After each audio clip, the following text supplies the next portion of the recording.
akan menyimak taujih dari Ketua PD. Kepada yang kami hormati Al-Ustadz Haji Arif Rahman Hakim LCM AG, kami persilahkan.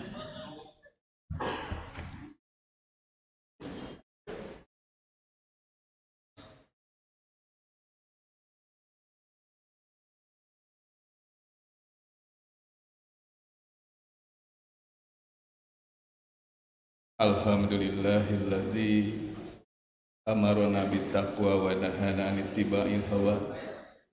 Asyhadu an la ilaha illallah wa asyhadu anna Muhammadan abduhu wa rasuluh. Qala Allah ta'ala fil Qur'anil Karim, a'udzu billahi minasy syaithanir rajim.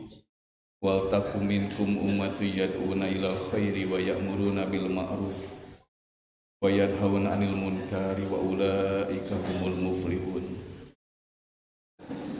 Asatidatil kiram, mubalik yang ada di lingkungan pimpinan daerah Persis Kota Tasikmalaya yang kami hormati,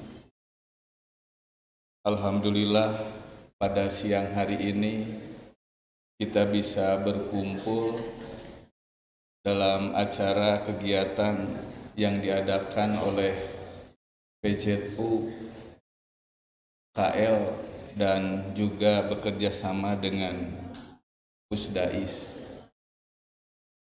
Yang pertama yang ingin saya sampaikan adalah ucapan banyak terima kasih khususnya kepada PJTU juga Pusdais yang bisa melaksanakan program pembinaan ini, dan juga terutama ini ada distribusi kadedeh untuk mubalighah yang ada di lingkungan PD Persis Kota Tasikmalaya. Walaupun mungkin tidak seluruhnya, karena memang masih terbatasnya dalam artian mungkin keinginannya PJTU dengan Pusdais ini mengundang seluruh mubalik yang ada di pimpinan cabang. Mudah-mudahan ini sebagai langkah awal yang insya Allah mudah-mudahan ke depan mubalik di seluruh PC yang ada di Kota Tasikmalaya ini bisa diundang kembali untuk melaksanakan kegiatan pembinaan. Yang selanjutnya kami ucapkan juga banyak terima kasih kepada seluruh asatidah mubalighah yang ada di pimpinan daerah Persis Kota Tasikmalaya yang pada siang hari ini bisa hadir, khususnya di kantor PC Persis Cipedes. Dan juga saya tidak lupa mengucapkan banyak terima kasih kepada Ketua PC Persis Cipedes yang baru.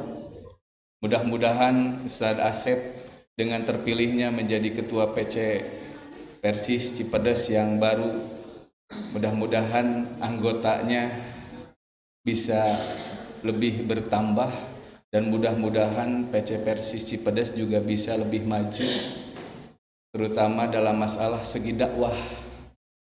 Karena memang tantangan saat ini bagi Jamiah Persis terus terang sudah mulai banyak yang kemudian memberikan materi-materi dakwah itu masih minimalis begitu.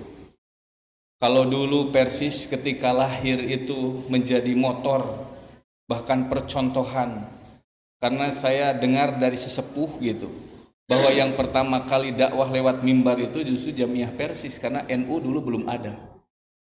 Tapi saat ini seakan-akan hampir semua ormas, semua umat Islam sudah mulai mengikuti dakwah Persis melalui mimbar. Oleh sebab itu ini menjadi rasa syukur kita bahwa ternyata apa yang dulu manding pader kita ya, para pelopor di Jamiah Persis yang pertama kali membangun dan mendirikan Jamiah Persis ini sekarang sudah banyak yang mengikutinya.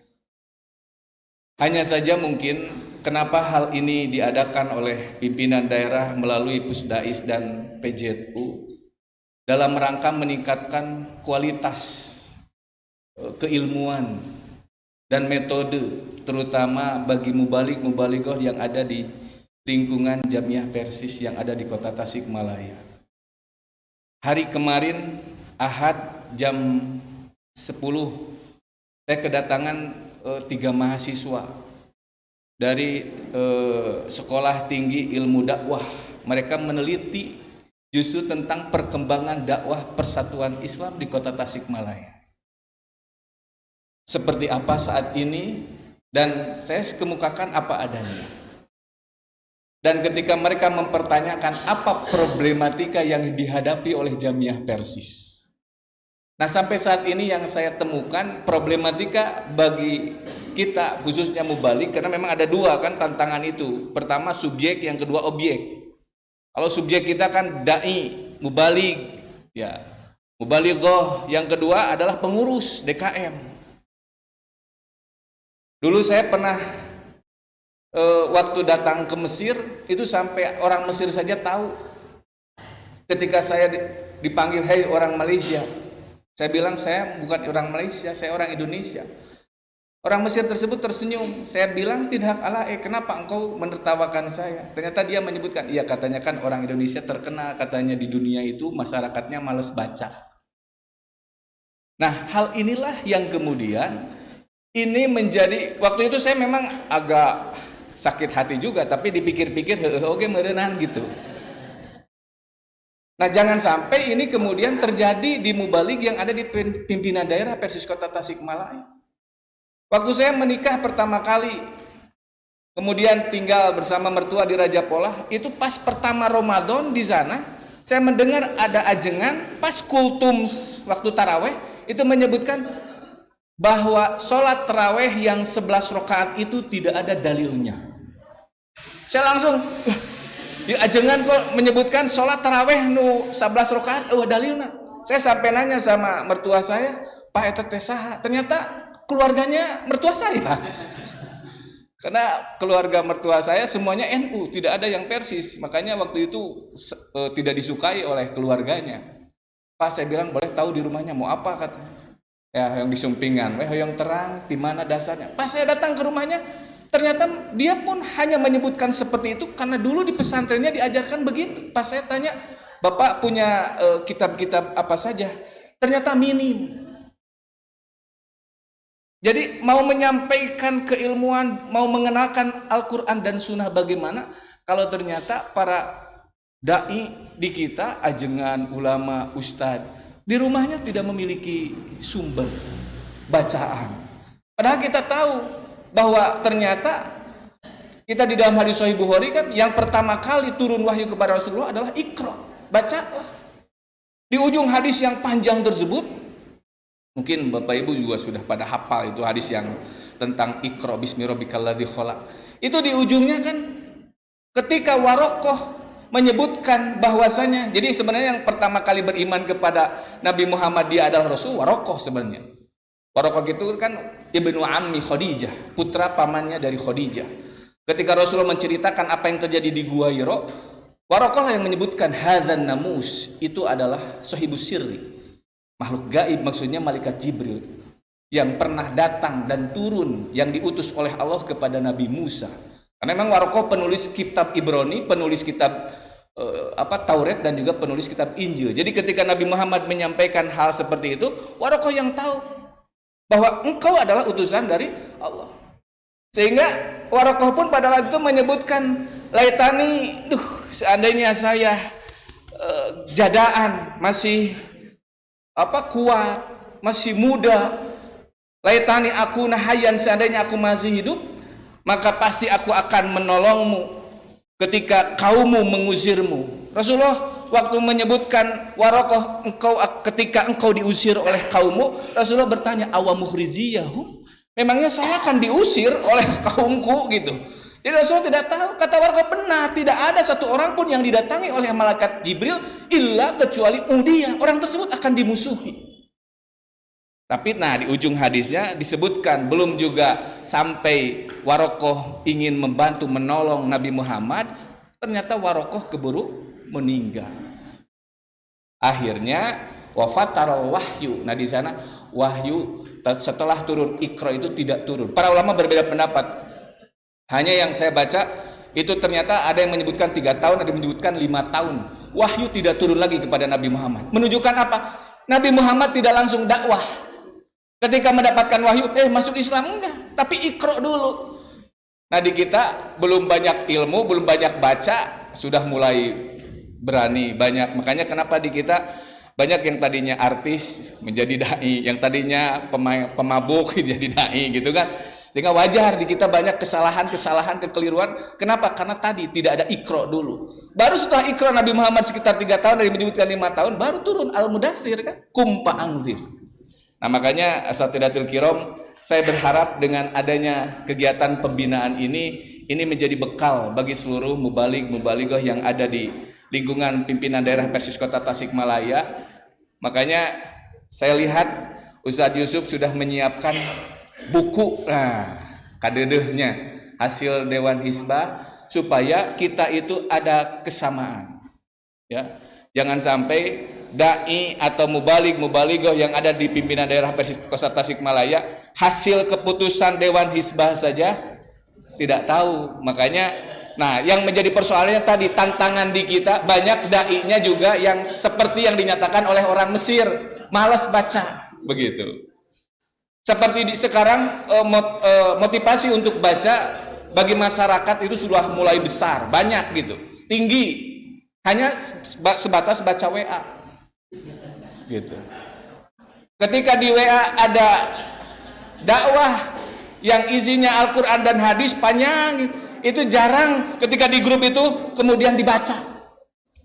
Kadang-kadang langsung aja di-scroll ke bawah, panjang teuing gitu. Nah ini juga tantangan bagi kita. Makanya kemarin waktu ada wawancara dari Sekolah Tinggi Ilmu Dakwah tersebut, tantangan yang ada di Persis hampir sama, bahwa di kita dai, ya, pengurus itu masih banyak yang minim dalam segi maktabah kitab, sumber rujukannya. Padahal sekarang di WA, bahkan saya lewat alumni dari Al-Azhar, itu kan di Play Store sudah ada maktabah kutubu sitah, dari mulai Sahih Bukhari, Muslim ada kan, kita tinggal mau bacanya, bahkan sudah diterjemahkan.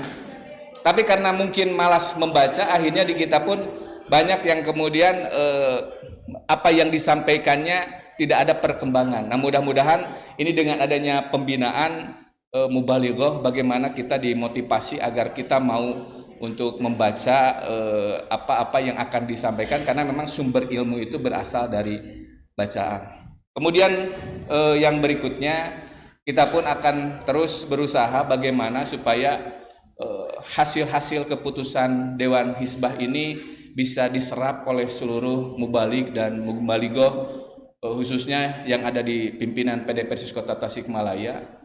Karena memang setiap hasil keputusan Dewan Hizbah itu selalu di-share khusus di dalam majalah Persis, namanya Risalah. Makanya Ustadz Kolbun Salim selalu mengingatkan sahanu bade mese risalah gitu tah. Kita di Nararaga ustad-ustad ulah dugikeun ka Tegaraduh gitu majalah Risalah teh gitu. Alhamdulillah untuk di pesantren Benda dulu, karena sudah di Ustadz Sidik yang kemudian waktu itu menjadi ketua umum pimpinan pusat, lamun lain rek ku urang eta majalah Risalah rek usaha dibacana. Nah, makanya kemudian akhirnya untuk asatid yang ada di lingkungan pesantren Persis itu diberikan secara gratis, seluruh asatid dibagi hiji sewang. Nah, mudah-mudahan ini pimpinan cabang Cipedes juga yang ada di sini, pimpinan cabang yang lain berusaha bagaimana minimal mubaligh lah ya di PC teh garaduh atuh Risalah teh gitu, karena memang media informasi yang dibutuhkan oleh kita yang bersumber dari pimpinan pusat, karena kita sistemnya imamah imaroh. Nah itu jangan sampai kemudian yang terjadi di kita, padahal sudah ada di risalah, tapi kita kadang-kadang tidak mengetahuinya. Ada juga yang punya risalahnya sudah dikasih, ustaz-ustazna tuh dibaca di risalah. Nah, ya menjadi tantangan bagi kita semua. Jadi mudah-mudahan di pimpinan daerah Persis Kota Tasikmalaya ini nanti ada dengan Ustadz Kolbun Salim, ada FGD bagaimana ke depan dakwah kita di Jamiah Persis khususnya yang ada di Kota Tasikmalaya. Karena memang tadi tantangannya di satu sisi kita sudah mencoba berusaha bukan hanya dakwah bilisan. Ya. Dalam dakwah bilisan juga di kita masih banyak. Nah, mohon juga kepada seluruh mubalik-mubalighah yang menjadi pengurus di masjid masing-masing, kalau jika mau mengundang ustadz, nah terutama yang luar dari Persis, ini harus diberi pemahaman bagaimana kondisi karena kan kita harus tahu dakwah itu kan harus sesuai dengan mecamu, medan, cuaca dan musuh, siapa yang dihadapinya, sekarang ke musim naon gitu. Jangan sampai kemudian kita lagi rame politik, kemudian kita tiba-tiba mengundang orang yang dari parpol, akhirnya kan kalah jadi kampanye ribut deh di. Oleh sebab itu, nah ini menjadi tantangan juga bagi pengurus DKM yang ada di pimpinan jamaah masing-masing.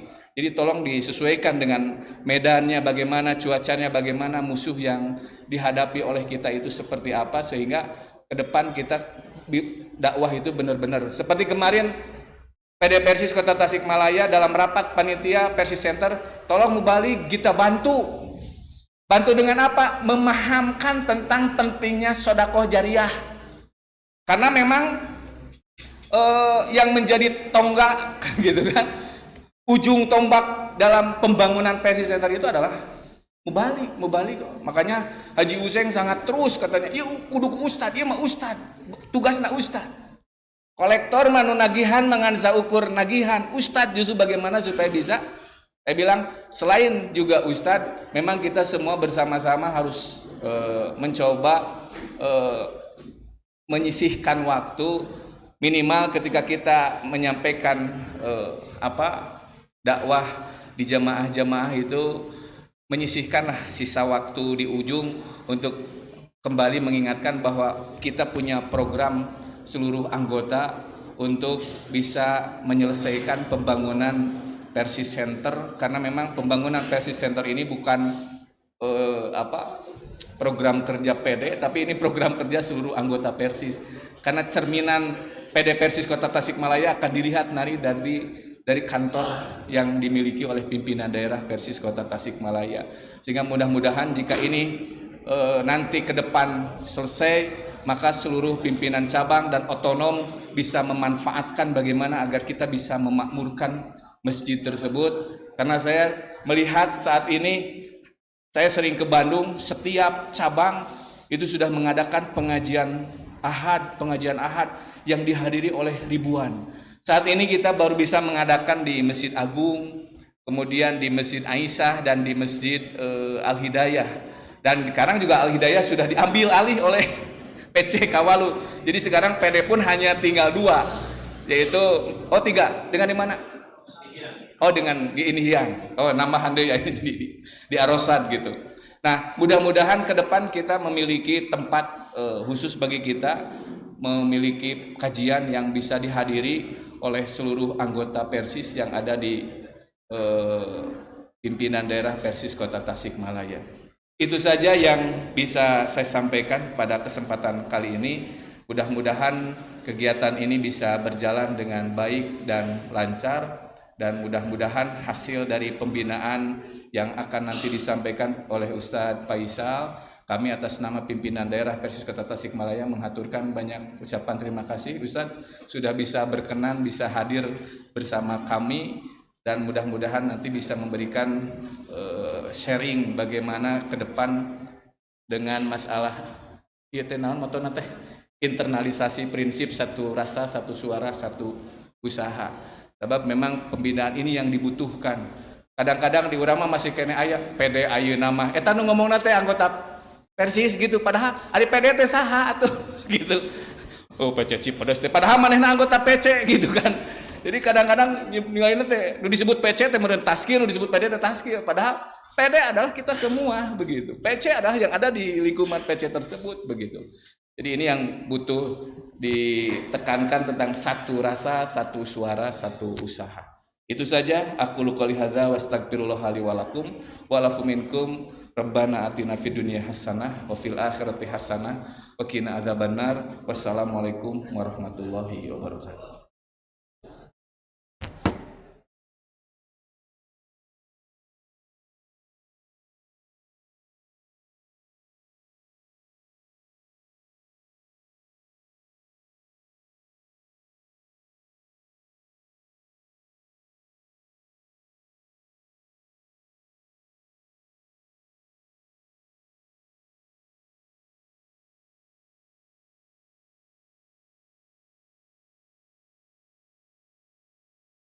Pada 4 orang kami persilahkan. Dari Persis mangga Ustaz. Ustaz Abdul Qadir. Dari Persistri Ibu Haji Oni. Ibu Haji Oni. Dari Pemuda Ustaz Diopan. Dari Pemudi silahkan. Dari Pemudi, halo Pemudi saha aya seueur mangga kalebet saha Mbak Ika. Mbak Ika silakan.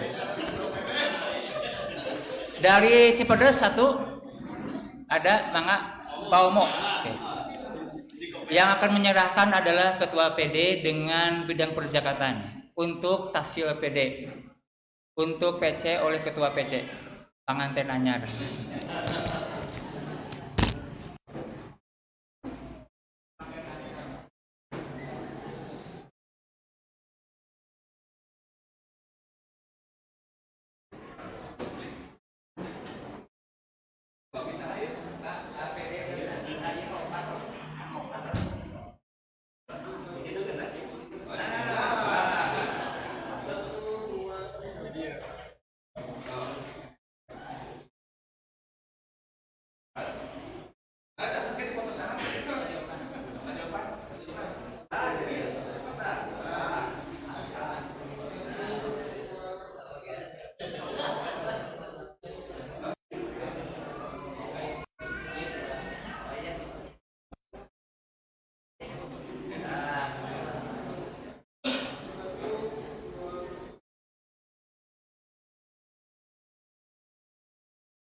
Mangga foto bersama heula sadayana.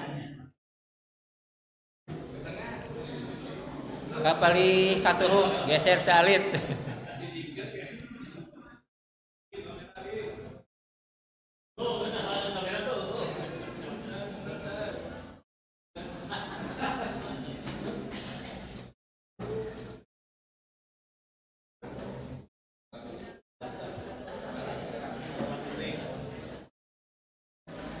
Baik, alhamdulillah kita menuju acara pokok. Bapak Ibu, kita simak pemaparan materi utama dari narasumber Al-Ustaz Haji Ahmad Faisal SPD. Kepada beliau kami persilakan.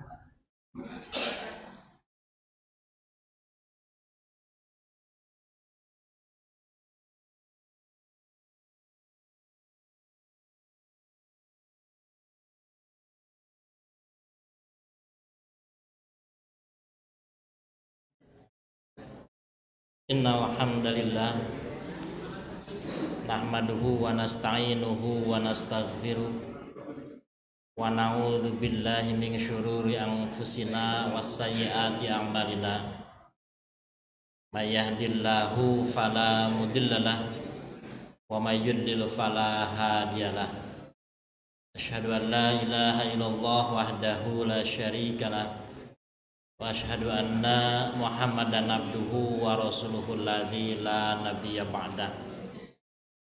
Amma ba'd. Yang Sama-sama saya hormati dan saya banggakan Ketua PD Persis Kota Tasikmalaya Al-Ustadz Arif dan juga seluruh jajaran Tashkil PD Persis Kota Tasikmalaya beserta bagian otonom dan juga Amilin PZU Kota Tasikmalaya. Alhamdulillah atas izin Allah Subhanahu wa taala pada hari ini saya bisa bersilaturahmi dengan Bapak dan Ibu semuanya, para sepuh, para asatidz yang saya hormati. Ini saya agak gemeteran sebetulnya ya, ini agak gempur Pak. Sudah lama tidak bertemu dengan ikhwan-ikhwan di Persis di berbagai daerah. Saya teringat dulu waktu 2003, 2002 sebetulnya saya masih Sekum PP Hima Persis. Waktu jadi Sekum PP Hima Persis sering diajak rapat musker atau rapat-rapat dengan PP Persis. Waktu itu ketua umumnya Allahyarham Al-Ustadz Sidik Amin. Biasa Pak mahasiswa nya sok rada tarik nyariosna teh. Sok rada nonnya rada polontong lah gitunya. Ngeritik itu, ngeritik iya, wah ini tidak buah gitu. Waktu itu masih muda Bu ya, masih semangatnya, masih rasa aktivis gitunya. Aktivis, non Bu aktivis teh Bu? Aktif dapat cicis kayak gitu. Ya aktivis. Jadi apalagi saya kuliah 97, 98 reformasi kan. Nah, di situ wah semangatnya gini. Waktu di Hima Persis sering rapat dengan Persis, sering mengkritisi kebijakan-kebijakan PP Persis ya, mohon maaf hapunten tapi tos aya tos usia saki ayo urang baheula ngoran nah wanian-wanian teuing gitu asa enggak enak gitunya. Maklum waktu itu masih semangatnya masih berbeda. Nah, ada banyak yang saya kritisi waktu itu, kebijakan-kebijakan terkait dengan pengelolaan di jamiah dan sebagainya. Termasuk perzakatan. Tahun 2001 PP Persis itu punya SK Menteri Agama disahkan sebagai Laz Persis karena waktu itu ada undang-undang nomor 9, undang-undang tahun 99, undang-undang bahwa pengelolaan zakat itu harus melalui lembaga resmi yaitu Baz waktu itu masih Baz ya, belum Baznas, Baz dan lembaga amil zakat yang mendapatkan izin dari pemerintah. Di lembaga zakat swasta mah rumah zakat, dompet duafa, izinnya ketat. Tapi yang berbasiskan ormas itu dipermudah izinnya. Sok NU, Muhammadiyah, Persis sama udah pasti langsung we. Jadi Laz Persis resmi berarti boleh sah legal mengelola zakat. Karena sudah ada SK Menteri Agama, artinya tidak akan disebut ilegal. Waktu itu ketika jami zakat di masjid-masjid kan sok disungkenan etanya non data zakat oleh KUA-nya, KUA atau MUI kecamatan lahnya masuk kadinya. Kita mah menolak. Kenapa? Saya mah sudah resmi ini lembaga zakat resmi, SK Menteri Agama dan sebagainya. Nah, 2001 SK-nya ada, tapi sampai 2003 tidak ada pergerakan apa-apa. Ya. Nah, itulah yang sering jadi bahan kritikan ke PP Persis waktu itu. Nah, sampai kemudian 2003 Ketua Bidang Maliyah almarhum Allahyarham Al-Ustadz Didi Kuswandi kan sering ketemu di rapat-rapat itu. Beliau rada ieu ke saya teh manggil. Sok buktikeun budak ngora teh tong ngomong wae tah urus PZU bisa teu. Astagfirullah eta meuli karuas Pak. Nah saya mah diajarkan lagi untuk berdebat, untuk mengkritik, bukan untuk mengelola. Gitu. Jadi mun anak muda kritis emang eta mah masa-masana mahasiswa kritis emang itu diajarkeunna untuk kritis we. Jadi mun aya mahasiswa kritik ke pemerintah, sok atuh kamu ngurus, bukan gitu deh emang bukan untuk ngurus. Mahasiswa mah untuk melihat dari sudut pandang lain. Nah, begitu ya. Melihat yang lain. Tetapi saya lulus kuliah Ustadz Didi Kuswandi sok urus. Ngomong wae gampang ngomong mah mulai we rada kepikiran saya nggak ada ilmu perzakatan sama sekali Sudahlah, bismillah. Saya ajak teman-teman alumni pesantren Pajagalan waktu itu, karena kan di Bandung yang paling dekat, sudah alumni, ayo ajakan bareng. Waktu itu karena saya masih muda, tidak mungkin jadi ketua PZU atau direktur PZU, kan kudu persis ya, direktur PZU. Jadilah waktu itu Bidgar zakatnya waktu itu belum Bidgar zakat, waktu itu oleh Ustadz Atif Latiful Hayat. Jadi direktur PZU pertama Ustadz Atif Latiful Hayat. Cuman baru berapa bulan beliau malah ke Australia kuliah lagi ya, S3 PhD waktu itu. Jadi diganti oleh Ustadz Uyun Kamulidin. Itulah PZU, Pusat Zakat Uyun gitu. Begitu. Sekian itu mah anekdot ya. Sekian tahun kemudian berganti, Ustadz Uyun naik jadi ketua bidang maliyah perzakatan Ustadz Anwar. Jadi PZA, Pusat Zakat Anwar gitu. Nah, dari awal karena tantangan itu saya menyanggupi, ya hayulah. Maka saya mengkonsep PZU dari nol sama sekali. Waktu itu kan Las Persis, wah kita berdebat, Las Persis payu mualnya di luar. Wah tong di luar, di Lebet wah di Lebet. Ternyata di dalam lumayan pagedug itu kan, karena belum terbiasa. Zakat kan oleh Bidgar zakat langsung, dan zakat hanya dikelola di bulan Ramadan saja. Sementara bulan yang lain jarang orang mengelola zakat, ya, memikirkan zakat. Waktu itu hanya bulan Ramadan, dan jamiah kita belum terbiasa, sehingga ketika ada Las Persis zakat melalui lembaga, wah itu teh banyak penolakan. Sampai kemudian Las Persis, wah kita ganti namanya, cari nama lain, yaitu muncullah nama Pusat Zakat Umat. Ya, asalnya Las Persis, makanya di SK Menteri Agama tetap Las Persis. Sekian tahun baru kemudian berubah jadi PZU itu, karena di awal memang SK-nya Laznas Persatuan Islam. Ya. Seperti Muhammadiyah kan Lazismu, NU Lazisnu, gampang. Ini makan Lazis Persis harusnya. Tapi orang ganti gitu waktu itu. Jadi PZU, Pusat Zakat Umat, mengesankan bahwa zakat kita itu memang untuk umat gitu ya, untuk umat. Umatnya kan bisa sangat umum, berarti bisa terbuka untuk masyarakat yang lain juga. Nah, PZU, saya bangun PZU, bikin konsepnya dari awal, dari nol. Waktu itu kantor juga masih satu kantor dengan majelis penasehat gitu. Anak-anak muda majelis penasehat ini yang sepuh-sepuh, kantornya di dinya sami Pak, dengan ukuran berapa kali berapa gitu. Tapi alhamdulillah berkembang sedikit demi sedikit terus sampai alhamdulillah sekarang masih bisa bertahan. 2003 terus 2004, 2005 mulai Ustadz Atif, Ustadz Uyun, Ustadz Anwar gitu ya. Lalu sekarang Ustadz Pak Hasan Ridwan jadi direktur PZU. Saya berhenti 2008 mengelola PZU karena yang penting pondasinya sudah saya buat, sistemnya sudah saya buat, tinggal pengembangannya. Waktu itu penolakan juga masih banyak di jamiah kita, sehingga ada istilah dulu kalau zakat ke PZU ari Bidgar zakat naon gawena tuh. Nah, menjelaskan itu Pak panjang lebar itu, berapa SKS itu menjelaskan bahwa ini kita mengikuti aturan pemerintah yang memang bahkan justru akan lebih efektif, lebih baik, dan dana yang terkumpul akan lebih besar melalui PZU. Nah, diantaranya saya menulis buku ini. Dulu bukunya kecil, nggak sebesar ini. Dulu petunjuk zakat praktis, karena waktu itu dibutuhkan. Kalau fikih zakat, ada yang buku risalah zakat itu Ustadz Wawan Sofwan itu bikin panjang kan, itu mah kajian ilmiah benar-benar sesuai dengan kapasitasnya. Kalau saya waktu itu karena sebagai pengelola bukan sebagai ulama ya, maka ya saya tulis yang praktis-praktis. Hasil dari Dewan Hizbah saya kumpulkan, saya bikin dengan kalimat yang lebih praktis begitu. Jadilah buku ini. Sekarang ditambahi dengan tanya jawab dari risalah. Jadi ada tanya jawab tentang perzakatan juga di sini. Alhamdulillah. Saya 2008 sudah tidak di PZU lagi. Sekian tahun kemudian ada yang minta ke saya naskahnya dipakai lagi, mangga sok saya udah wakafkan itu ke Persis, mangga we atur-atur selama masih keanggo mah gitunya. Alhamdulillah dicetak ulang dan alhamdulillah masih bisa terbit lagi sampai sekarang.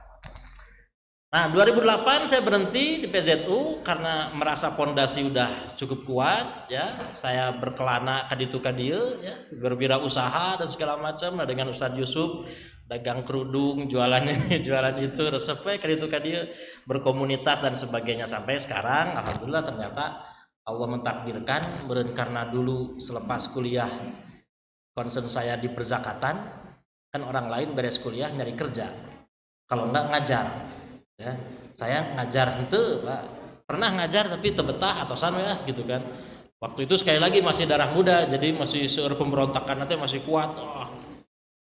Nah, kan akhirnya ngurus PZU dengan cita-cita ide yang waktu itu mungkin ditertawakan, ngelola lembaga yang masih awal dari nol, belum punya aset apa-apa, asetnya hanya satu SK Menteri Agama, dan saya juga tidak digaji. Yang pasti kalaupun digaji kan dari dana amil. Lembaga baru dibentuk, dana amilnya paling sabaraha, penghasilannya baru berapa. Tapi idealisme teh aya we terus we dikejar PZU teh sampai jadi, sampai harus jadi, sampai memaksakan diri kudu kitu bergerilya kemana-mana untuk bisa mendapatkan kepercayaan dari masyarakat, terutama masyarakat Persis ya, sampai alhamdulillah sekarang bisa berdiri dengan kuat. Nah, sekian tahun kemudian 2019 2020 qadarullah ada lowongan, bukan lowongannya, ada seleksi pimpinan Basnas.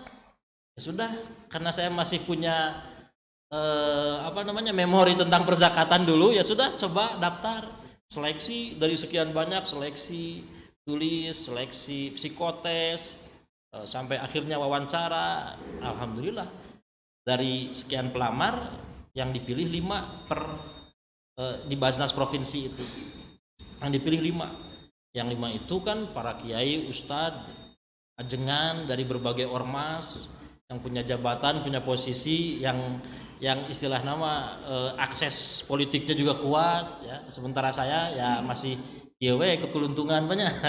Tapi alhamdulillah dari 5 itu alhamdulillah nama saya lolos di situ, jadi balik lagi ke dunia perzakatan. Nah, gitu ya. Jadi itu sekedar sejarah kenapa saya ada di wilayah perzakatan. Jadi sejarahnya begitu, dulu zakat, sekarang balik lagi tapi di Basnas, Badan Amil Zakat Nasional Provinsi Jawa Barat. Tuh, ya. Saya sekarang karena di Provinsi Jawa Barat, di bawahnya ada Basnas Kota Kabupaten.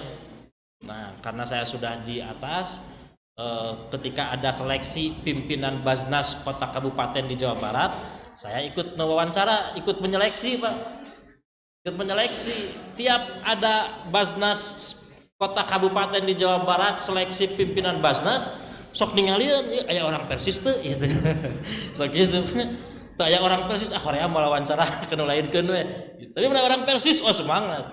Ya setidaknya ada ada jiwa sesama Persis gitu. Insya Allah diloloskan mun aya orang Persis kumaha we carana gitu kan, nilainya ditinggikeun gitu we. Itu kan. Tapi jarang Pak ternyata di daerah-daerah ini tuh aya, ieu teu aya, itu teu aya. Ada beberapa sih yang udah, beberapa ada. Kalau ada mah sudah pasti udah. Ini udah saya amankan udah. Minimal hiji we dari 5 itu, 5 pimpinan minimal 1. Karena di Basnas itu menganutnya sistem seperti komisioner gitu. Jadi 5 pimpinan itu kebijakan. Kalau amil ke bawah itu pelaksana. Kebijakan mutlak ada di 5 pimpinan itu. Ke bawahnya pelaksana. Jadi amil pelaksana karyawan yang memang digaji untuk menjadi pengelola zakat. Nah, kalau saya di pimpinan itu punya kebijakan, bisa menentukan kebijakan. Ya. Alhamdulillah saya juga ya sedikit-sedikit bisa membantulah, karena posisi saya bisa beberapa jamaah Persis, pesantren Persis mengajukan bantuan dan sebagainya. Ya alhamdulillah saya bisa ikut meng-ACC lah gitu ya. Mudah-mudahan bisa jadi kebaikan ya, jadi ada manfaatnya gitunya, ya manfaatnya untuk jamaah Persis. Begitu. Nah, berbicara tentang dunia perzakatan sekarang kan berkembang sangat pesat. Undang-undang tahun 2011. Dulu undang-undangnya perzakatan itu tahun 99. Sekarang undang-undang nomor 23 tahun 2011 itu mengatakan bahwa yang boleh mengelola zakat hanya Basnas dan Las. Basnas itu didirikan oleh pemerintah ya. Tapi dengan proses seleksi seperti tadi, pimpinannya diseleksi dari masyarakat seperti KPU, KPID, dan sebagainya ya. Tapi itu milik pemerintah. Anggaplah itu plat merah ya, pengelola zakat plat merah. Sementara yang swasta itu Laznas namanya, Laz atau lembaga amil zakat, bisa yayasan, bisa ormas. Syaratnya kan sangat berat ya kalau ormas, kalau Laz syaratnya minimal di 50 M penghimpunan, baru level nasional. Level provinsi dengan level kota kabupaten beda lagi syaratnya. Nah kan cukup berat tuh bagi PZU untuk mendapatkan 50 M. Ini sudah tercapai sih, tapi dengan bantuan zakat fitrah dimasukkan, kurban dimasukkan. Kurban oke lah ya, kita kurban untuk menangnya dengan kurban, walaupun kurbannya kan tidak dikelola oleh PZU semuanya, tapi dikelola oleh cabang-cabang. Tapi bayangkan kalau PZU bisa mengelola semua itu di luar yang bisa dilakukan oleh cabang misalkan. Wah, itu luar biasa. Luar biasa betapa kita bisa melakukan banyak hal dengan kekuatan dana zakat infak sedekah dari masyarakat. Nah, bagaimana kita bisa melakukan banyak hal?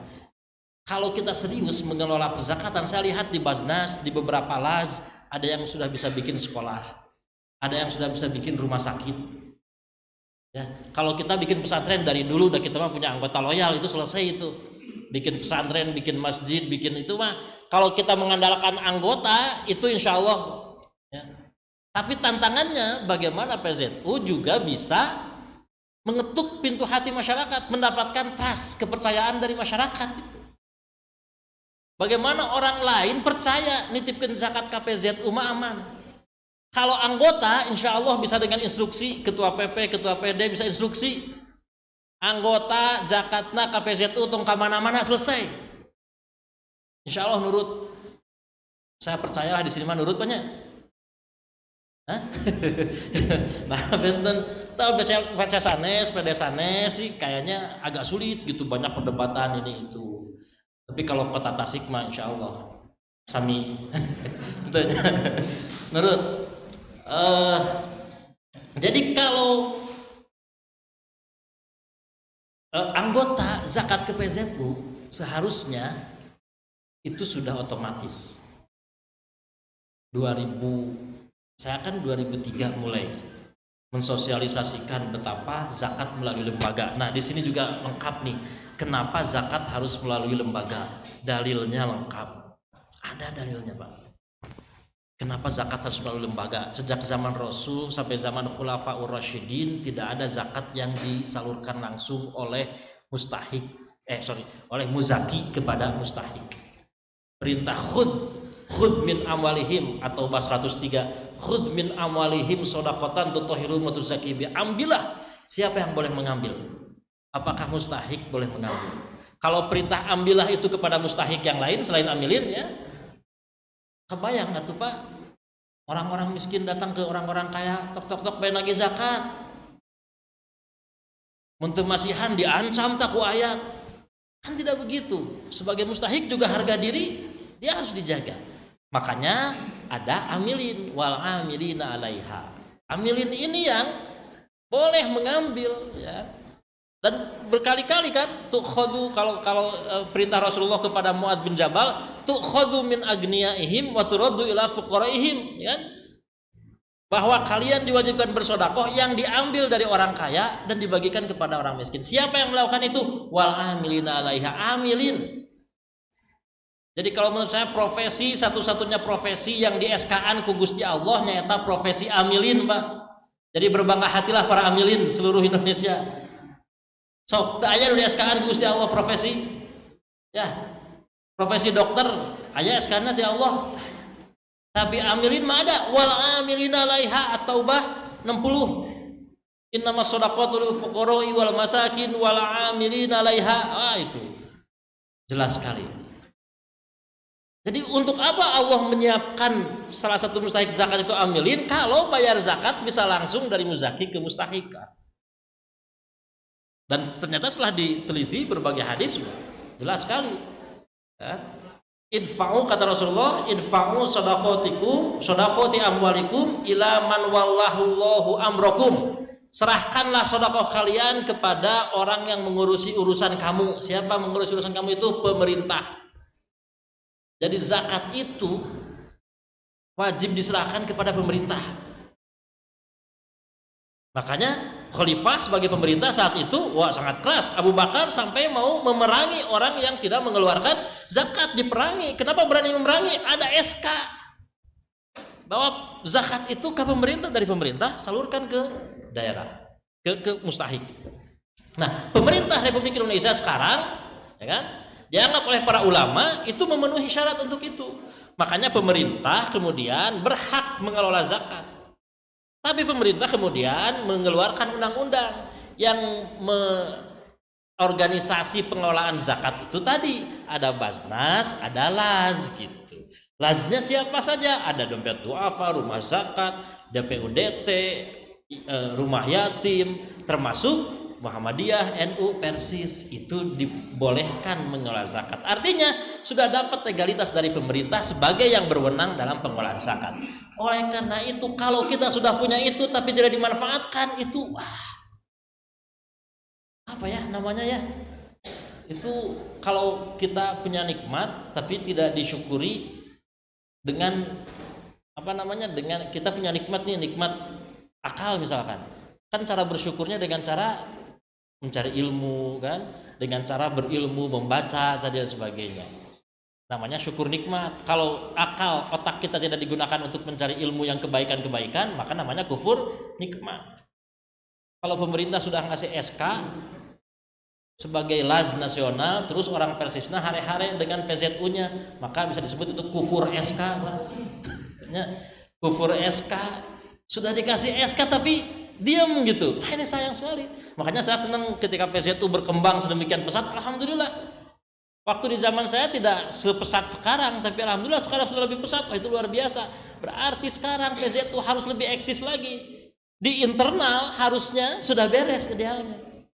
Tinggal bagaimana meraih trust dari masyarakat. Maka bisalah kita mendirikan rumah sakit, bisalah kita mendirikan klinik, bisalah kita mendirikan sekolah-sekolah, bisalah kita mendirikan membantu fakir miskin dan sebagainya. Pengalaman saya di Basnas dengan dana yang ada, kami dananya dari ASN, Pak. Kalau Basnas dananya dari ASN. Mayoritas, walaupun tidak semua. Dari masyarakat umum juga ada. ASN langsung potong gaji. Ya, kita mah tidak mengenal zakat profesi ya. Dan setelah saya teliti juga itu bukan zakat profesi dan bukan dari gaji gitu. Ternyata dari TPP, dari tunjangan. Jadi pinter Pak Aher waktu itu, Pak Ridwan Kamil juga waktu di wali kota, gajinya sekian, tambahan lah tunjangannya. Tunjangan tambahan, nah dipotong zakat dari situ, dari tunjangan itu. Jadi si ASN itu protes. Tidak merasa dipotong gitu kan. Langsung potong. Dari situ bisa dapat 2,5 M per bulan dari ASN, belum semuanya itu. Kan? Kalau anggota Persis potong per orang 100.000, 50.000 atau berapa lah per bulan, ya. Anggota kita ada berapa? Nah, setelah itu selesai, baru kita ngeraih trust dari masyarakat. Kita juga begitu sama. Basnas juga posisinya begitu. Paling mudah lewat kebijakan gubernur selesai, kebijakan bupati, wali kota selesai. Semua ASN wajib bayar zakat, polisi wajib bayar zakat, TNI wajib bayar zakat. Itu teh masuk ke Basnas semua tuh. Tapi Persis kumahanya minimal eta anggota Persis wajib semuanya zakat ke PZU. Ya, wajib zakat ke PZU. Nah, baru setelah itu kita meraih kepercayaan masyarakat agar masyarakat luar pun itu mengeluarkan zakat. Nah, bagaimana agar bisa seperti itu? Disinilah posisi wal amilina alaiha, para amilin. Ya. Pertama tadi sebetulnya para mubalik bisa berperan dalam menyadarkan umat bahwa secara sunnah, sesuai sunnah membayar zakat itu melalui lembaga. Kalau infak sedekah bolehlah yang lain. Tapi sadabdi tos biasa masihan kanu biasa nyamang enggak atuh tambihan we eta mah infak sedekah anggap zakat mah ka dieukeun kan bisa gitu. Zakat mah ka PZU-keun anu biasa dipasihan eta anggap infak sedekah kan begitu. Kan kalau kita memberi, insya Allah kita yakin dengan janji Allah yang 700 kali lipat itu kan. Kalau kita yakinnya kenapa tidak?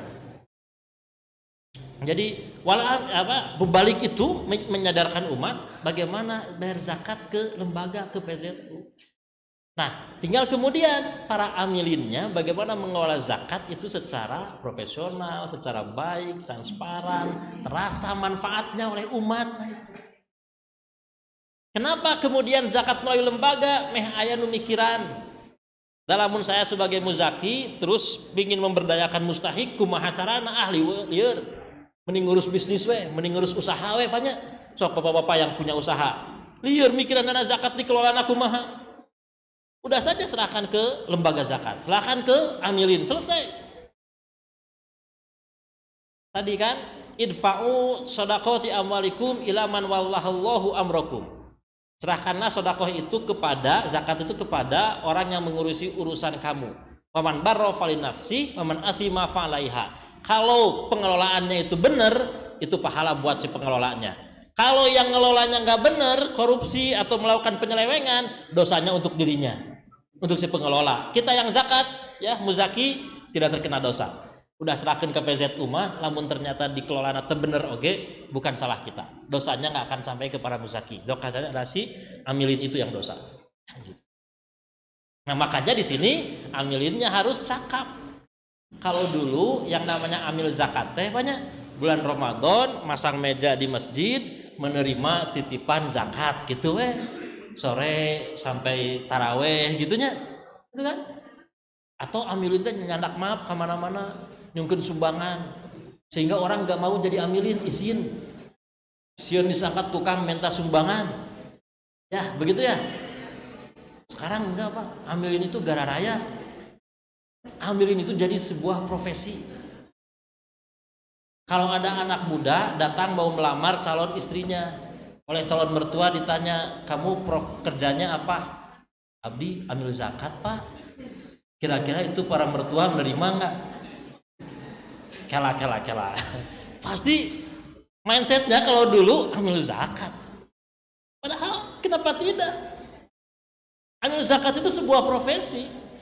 Dan ketika sudah berhasil mengelola zakatnya, amil zakat juga sejahtera dengan profesinya itu. Sejahtera dengan profesinya itu. Kenapa harus malu jadi amil zakat ketika mau melamar ke calon mertua? Bahkan bobotoh Persib, di Bandung aya bobotoh Persib komandana Ayu Betik almarhum tos nganturkeun.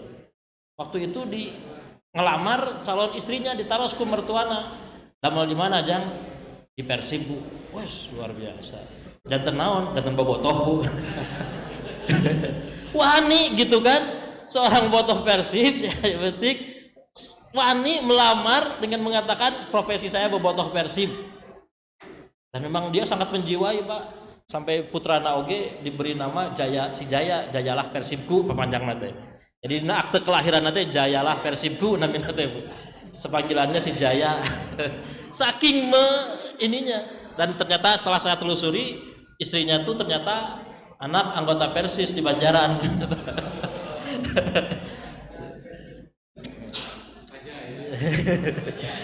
Jaya, anaknya si Jaya sekarang Jayalah Persibku. Nah, bobotoh aja berani gitu, kenapa amilin tidak berani? Profesinya amilin sekarang, amilin rumah zakat, dompet duafa, baznas itu teh mereka bekerja full profesional dari pagi sampai sore mereka bekerja. Kalau saya pimpinan baznas hanya periode 5 tahun. Kalau karyawan mah terus selama dia tidak melakukan kesalahan akan terus ada amil tetap, amil kontrak kan gitu.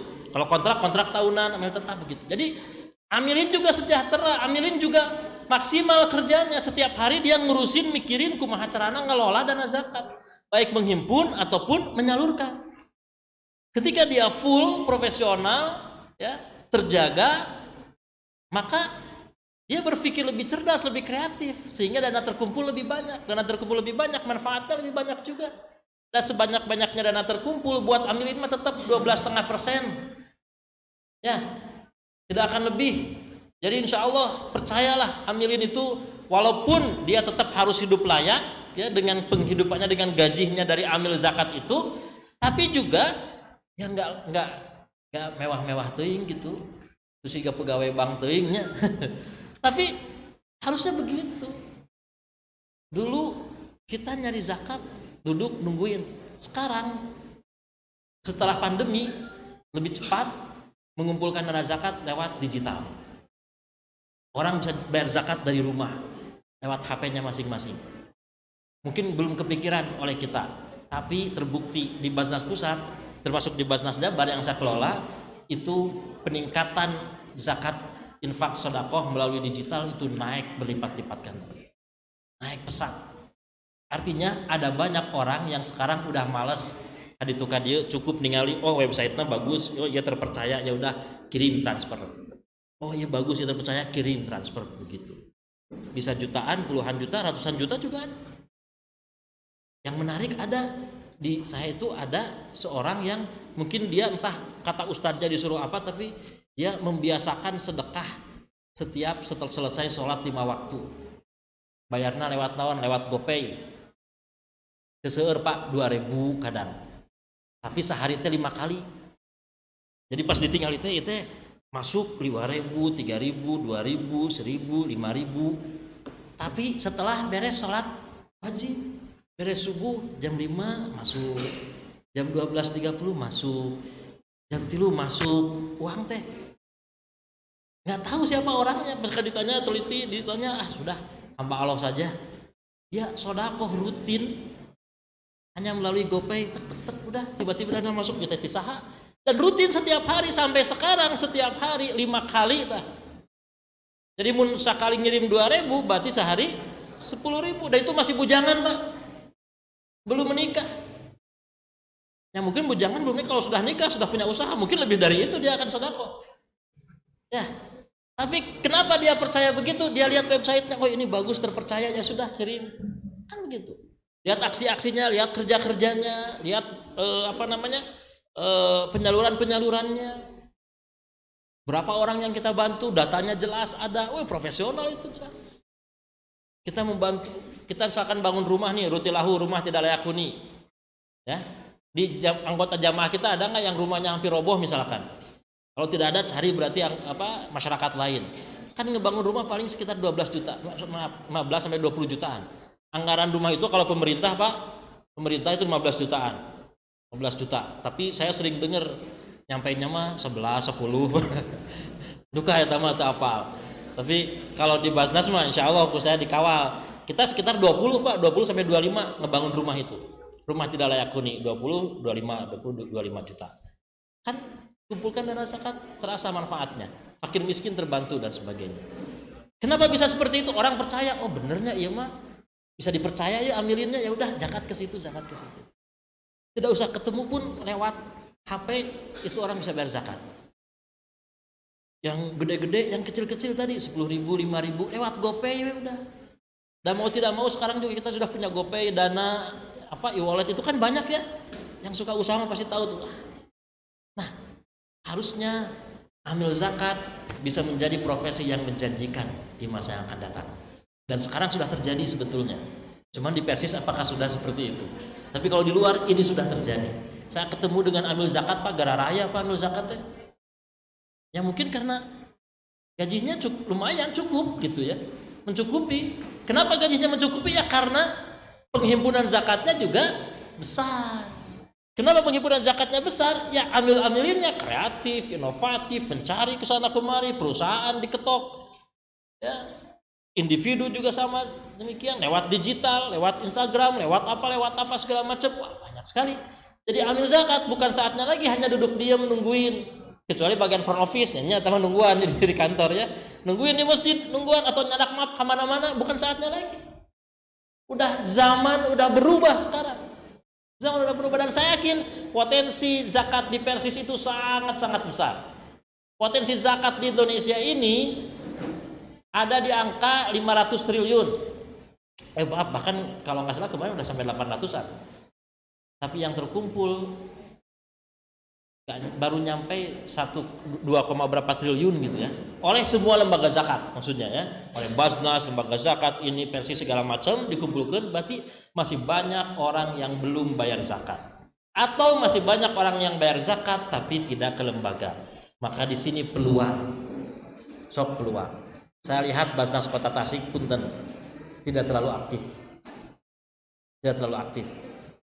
Padahal Basnas sekarang sedang melakukan pembaharuan. Kalau dulu yang di Basnas itu yang sepuh-sepuh, mantan pejabat biasanya, ya, mantan pejabat, mantan ini. Sekarang karena ada seleksi, jadi yang muda-muda bisa masuk.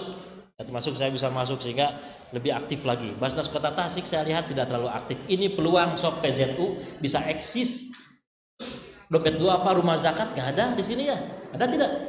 Tidak ada ya. Kalaupun ada mungkin nggak terlalu kuat, tapi Persis kuat di sini. Wah, itu harusnya udah bisa meraih kepercayaan masyarakat Kota Tasik itu. Ya, bisa lewat teknologi, bisa lewat memang hal-hal yang sifatnya tradisional seperti itu. Nah, Bapak dan Ibu semuanya, ketika kita mengelola sektor keuangan, maka insya Allah Pak Bu, kalau sekarang gini, kita sulit menguasai politik karena zaman sekarang politik dikuasai oleh para pengusaha. Pengusahanya juga 9 naga teh apanya? Orang lain mah 9 naga, harusnya umat Islam teh mikir gimana caranya kita punya 9 onta. Ya, kan 9 naga makan di Cina kan ya. Naga itu kan simbol Cina ya. Mun simbol muslim naon atuh sesuai Arab lahnya onta. 9 ontana saha tadi di dia di urang. Politik juga bisa dipengaruhi oleh kemampuan oleh si 9 naga itu. Eta mah bagian luhurna. Bagian luhurna, kalau kita punya pengusaha-pengusaha kaya raya dan super kaya raya konglomerat, itu saya yakin bisa mempengaruhi keputusan politik siapapun. Siapapun presidennya bisa dipengaruhi oleh si pengusaha-pengusaha besar itu. Nah, bagian bawahnya, kalau kita ngelola dana masyarakat, ya, untuk kepentingan sosial, mensejahterakan umat, itu kekuatannya luar biasa. Berapa banyak pengikut yang bisa kita dapatkan, gitulah. Masa strategi, kan ini kan strategi, berbicara strategi. Strategi politik lewat atas, sok jadi pengusaha, pengaruhi penguasa, selesai. Kalau kita sanggup di situ, oke, bagus, keren.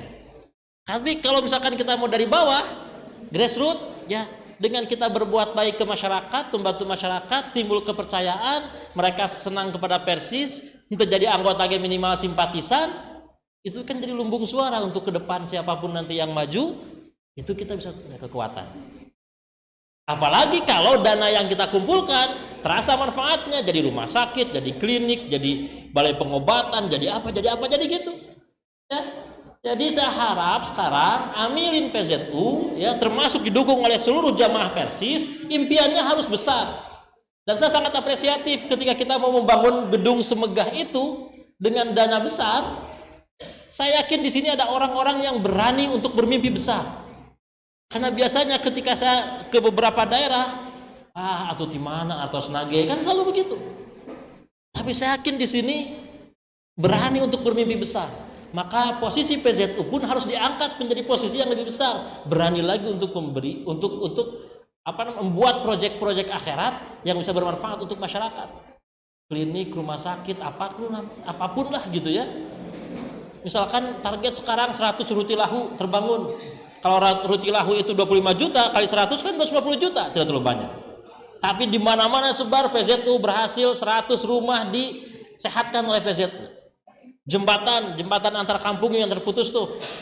Ya kan? Karena banyak jembatan yang putus sehingga kemudian orang harus meliling ke mana sehingga ekonomi tersendat dan sebagainya. Bangun jembatan untuk masyarakat, itu keren. Itu keren. Dan orang percaya kepada Persis. PZU itu usaha nu Persis udah minimal simpati, minimal mau nggak masalah kendali lamun orang tekunut gitu. Tong waka masuk Persis ya itu belakangan lah ya, minimal eta heula. Nah, itu dipermasalahkeun, da eta masuk mere duit. Nah, gitu biasa gitu kan. Sok kitu di urang mah. Nah, oh eta mah atas nyumbang kamari di Bank MCK, nah udah selesai. Selesai dakwah kita masuk lewat situ. Nah, itu sebetulnya dakwah masuk lewat situ. Ya saya sekarang dakwah lewat Basnas sedikit mempengaruhi walaupun cukup berat karena dari 5 1 Persis Pak, NU-na 2, 3 2 hiji deui umum eta mah teka ditu teka dieu eta mah. Jadi masih bisa dipengaruhi. Selalu di berbagai posisi NU-na lebih banyak itu pasti Pak. Tapi sedikit-sedikit ya orang mempengaruhi. Nah, begitu saya harap ya mudah-mudahan PZU Kota Tasik dan juga jamaah Persis di Tasikmalaya ini bisa lebih bangkit lagi, lebih sejahtera lagi, dan saya yakin sih optimis kalau di Tasik mah ya pengusahanya banyak, mubaliknya juga banyak Pak Bu ya, yang memang tidak mampu, yuk bantu adanya PZU itu harus bisa membantu minimal anggota. Kalau anggota tos beres sadayana ya kita keluar yuk cari masyarakat yang kurang mampu. berikan bantuan untuk mereka sehingga dakwah kita bisa lewat jalur sosial, dakwah kita bisa lewat jalur finansial, kan begitu ya. Itu saya yakin cukup efektif ya. Orang lain melakukan itu juga sama, dan kita pun mungkin bisa melakukan itu lebih baik lagi. Nah, saya kira itu ya, cukup ya. Aduh, hatur nuhun atas waktu dan kesempatannya. Mohon maaf jika ada hal yang kurang berkenan. Itu saja, mudah-mudahan bermanfaat, mudah-mudahan memberikan inspirasi bagi kita semuanya. Assalamualaikum warahmatullahi wabarakatuh. Terima kasih kepada Al-Ustaz yang telah memantik materi kita di siang hari ini. Ada waktu 1/4 jam, Bapak Ibu para asatidzah. Kita berikan 2 orang aja cukup ya. Selamat. Dari ibu-ibu ada? Baik, Ustaz, bangga Ustaz.